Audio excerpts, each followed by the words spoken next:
Hey guys, Max here with another classical game analysis for you. This one was from the Zürich qualifications tournament for the Swiss Championships, and I played the white pieces against Mr. Igor Paholuk, who at the time had a Swiss Chess Federation ELO of 1783. Before we get into the video, I want to give a quick reminder to smash that thumbs up button and comment down below your favorite opening to play in classical events. I started with c4, the English opening. My opponent replied with e6. This is the Agincourt defense. I was not familiar with this, so I played g3. Better in this position would have been d4, taking control of the center. Nevertheless, g3 was played.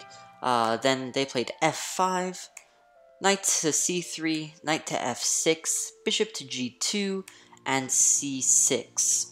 Here we can see white is clearly planning to refute my light square dominance in the center with d5. I play e4, trying to trade off some of the pawns in the center and establish dominance, as well as trying to make use of this hole here in the future if possible. If takes with the knight, and then if they don't trade off, then I can get my knight in there. They take, I take, they play d5, and then I trade knights. Now here, this is the key position that I wanted to discuss.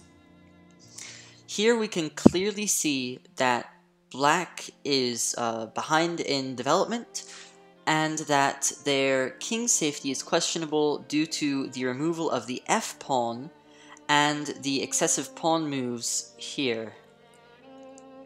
The excessive pawn moves here.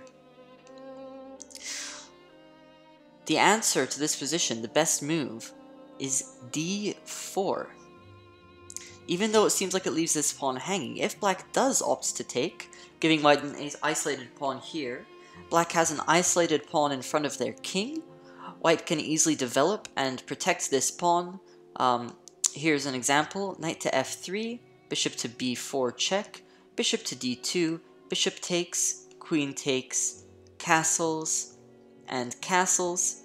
And now we can see that white is much more developed. White has potentials of attacks, with all of their light pieces being on the king side and all of their opponent's light pieces being way over here. And light will most likely win back their pawn in material along the c or e files. If we continue, knight to d7, rook a to e1, rook to d8, rook to e3, and here you can see white is trying to double up against this weakness. c5, trading off our pawns, and then queen to c2, solidifying the position. Here once again we see white's advantage shining through. They have this attack on the light square on h7, which can be built upon by bringing the knight to g5, or perhaps even to h4, and then bringing the light squared bishop out. They're also planning to make progress against this isolated pawn here. Continuing the potential game that could have been played, bishop to d7, queen takes c4, rook a to c8, knight to e5, and here we can finally see white's aggressive, dynamic position is starting to really unfold. Their knight's in a great position, attacking this bishop, supported by the rook. The bishop is now also eyeing this pawn. The queen is attacking some of the light squares around the king. This isolated pawn is also being attacked by the rook, and this rook could potentially come through and help support that attack as well. This position is completely crushing for white, and that is why d4 back in this position was the correct move. However, I played d3, trying to hold on to this pawn. This is a mistake. Black played the correct refutation, bishop to b4 check, bishop to d2 the only move. If I try to keep the bishop here to hang on to the pawn and move my king, then my king safety is compromised and black has a strong attack. For example, on this pawn with rook to f8 ideas, Or if the king were to move up here, they have an attack on the open king with their minor pieces that they can start bringing into the battle. Therefore, bishop to d2 was played, queen takes b2, knight to f3, bishop to c3, and here I traded bishops. Once again, this is a mistake. Here, black played a slight inaccuracy, allowing for white to solidify the position and equalize. After rook to c1 in this position, the bishop is under attack, so trades will happen, and now white's position is not as lost. Yes, they are down a pawn, but they are more developed, and their king will be safer after castling compared to the opponents, so this game is equal. This is an equal game. However, after I took, they take back with the queen, queen takes c3, and then queen to d2, the deciding blunder.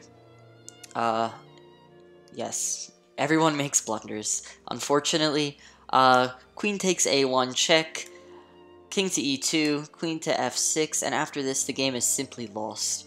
If we want to keep going just to see what happened, we can.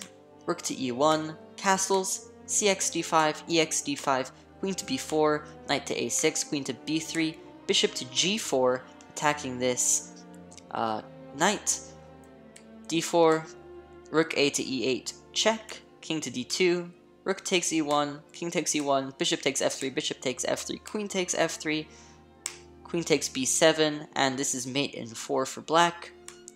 Rook to e8 check, and here king to f1 allowing for queen to h1 checkmate on the next move.